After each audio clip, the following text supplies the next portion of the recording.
Just to get used to this position, person on the bottom, we want to let them work out of it. All right, but then we'll start working our game on top. Right, so we get to work both our offense and our defense. Starting a good half guard, crushing his face. And you can make space. Yep, good. All right, he stretches me out. I don't want to let him, so I suck those heels up and I start pushing off. Making space. I want his heels to his butt, elbows inside the knees. Okay? Basic butterfly pass, very simple one. I'm going to take one arm, your choice which one, but one arm is going to hook his leg and grab the quad. Okay? If we're wearing a gi, you can grab the belt, but whatever it is, I've got his heel to his butt and I'm trying to pin it there with my arm. Make sense? Now this leg is no longer useful.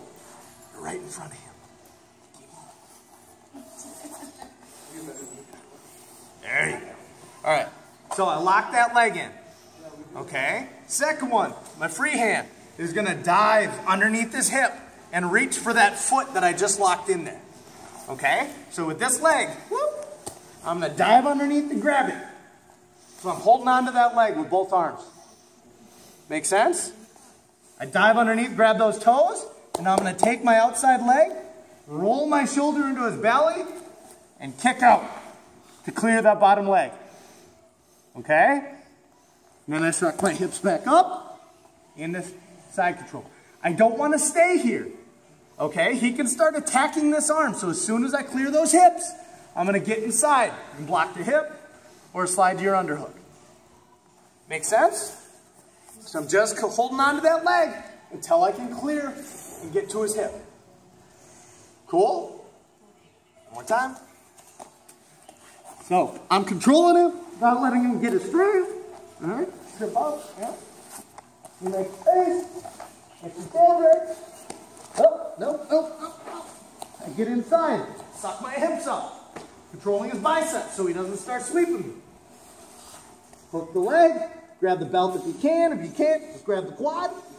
Opposite arm dives underneath. And I rotate my hips to clear the knee. Do you have to grab the foot or no? You can. Ideally, yes. Sometimes it's not an option. Got a guy like Jake who's like 9.5 feet tall, right? And his feet just go on for days. You can't ever get to it. Right? Cool.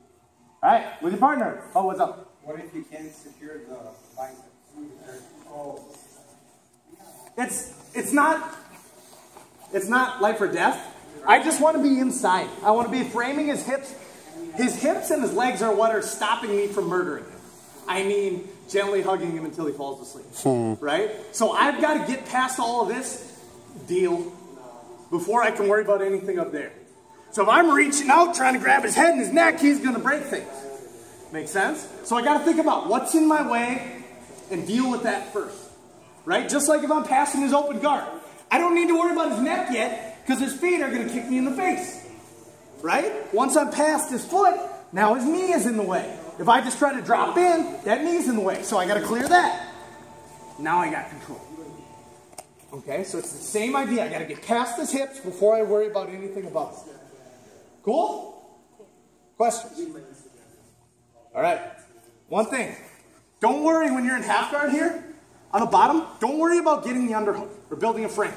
Okay, the whole idea here is that I'm too tight, so Billy's just going to shrimp his hips out. Make space and tuck his toe in. There. Now he can stretch me out. Make sense? Then my shoulders are heavy, my hips are light. So we don't need to start trying to push on the face. Yes, it's nice, but sometimes it's a waste of energy. If I can, great. If I can't, don't worry about it. All right, just move your ass out. Tuck the toe in, load them up. 1, 2, 3.